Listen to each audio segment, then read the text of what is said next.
name is Stephanie Searles, and the federal agency I chose to not only speak about currently, but also to write about this week is the Department of Homeland Security.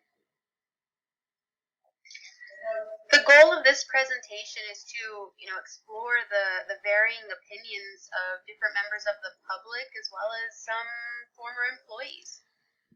One of the reasons that I had really chosen this specific agency is because I've had the honor of not only having a colleague, he's not just a colleague, he's also my dear friend, and he was also once an intern at DHS. My hope is that through that specific relationship, the presentation is able to capture and articulate, not only his views, but the views of the general public, and specifically those that believe the department should be downsized, even those that believe it should be expanded to increase or enhance efficiencies and to improve the ability to address emerging threats. I also plan to provide concluding remarks as well as recommendations.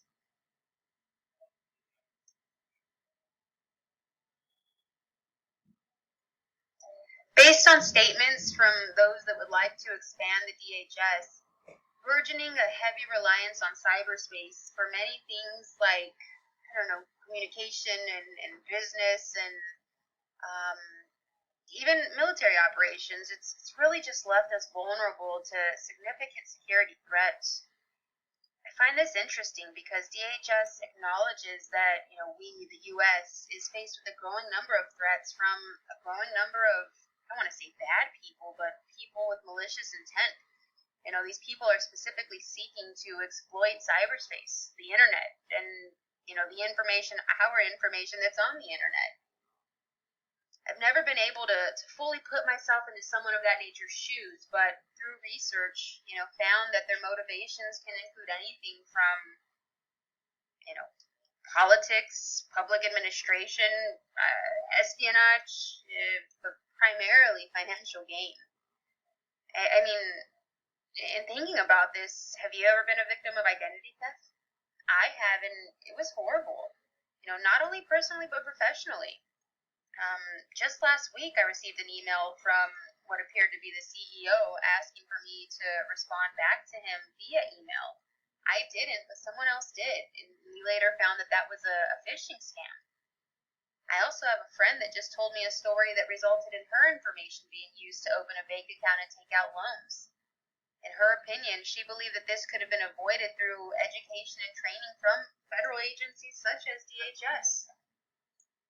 In talking more with her, I believe that some of what had occurred in her situation was prior to, some of their more recent initiatives. But even as such, the opinion and pressure to expand upon these efforts is significant to ensure the growing threats associated to cybersecurity, as well as other threats like terrorism and active shooters, it continues to catapult up in the number of attacks.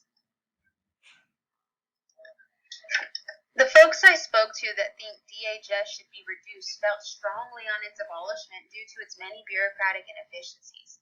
They claim it's too top-heavy. It has far too many components, and these same people would like to see a level of reorganization and restructure to maximize efficiencies while addressing some of the privacy issues that we'll discuss. As I look at this org chart here, are we seeing Taylor or Wilson, or more than likely you're going to go with Weber, considering the point in the class that we're at. And you're right, the department follows a Weberian model of bureaucracy in which agencies are apolitical. They're organized into a hierarchy and governed by formal procedures. But what does that mean, and why isn't it working here? Or is it working? Some say that it is, and some say that it's not. I can tell you one of the reasons that folks are advocating, for its abolishment is because it's been criticized for promoting organizational inflexibility. I found this in opinions from friends and blames by members of the public. My colleague who did his internship here, he said he had a great experience working there, but was displeased by the slow-moving environment due to the many regulations. While applying for his internship, he was also subjected to a very bureaucratic and difficult application process, such as meeting with a federal, sorry, I have all kinds of phones going off, I apologize, meeting with, investigators and fingerprinting and background checks.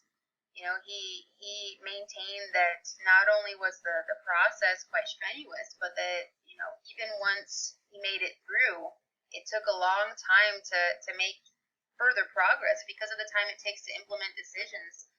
And again, thinking of a bureaucratic structure, this can be problematic. They've also been criticized for, intruding into individuals' personal space. The agency's operation can require a level of snooping into individuals' lives as well as businesses.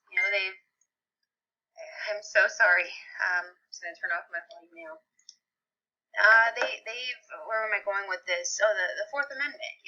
As to accuse someone of snooping into your individual life, to blame someone for intruding upon private communications and cataloging suspicious activities, this really just makes me think about the right to privacy as mentioned in the Fourth Amendment of the Constitution.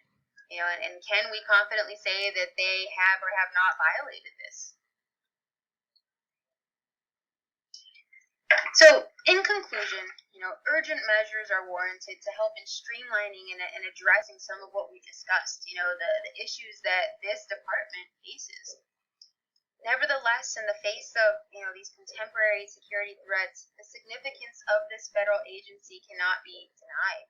It has to be empowered. It has to be empowered to provide safety and securement to us. It's through the department's intelligence initiatives that various national security threats can be averted. And to ensure effective delivery on its mandate, DHS has to address bureaucratic issues that might impede its efficiencies and avoid possible violations of individuals' constitutional rights through the violation of their own privacy. So it's really a good conversation. I'm happy we looked at it through this lens, and I'm really interested to see what we can do moving forward.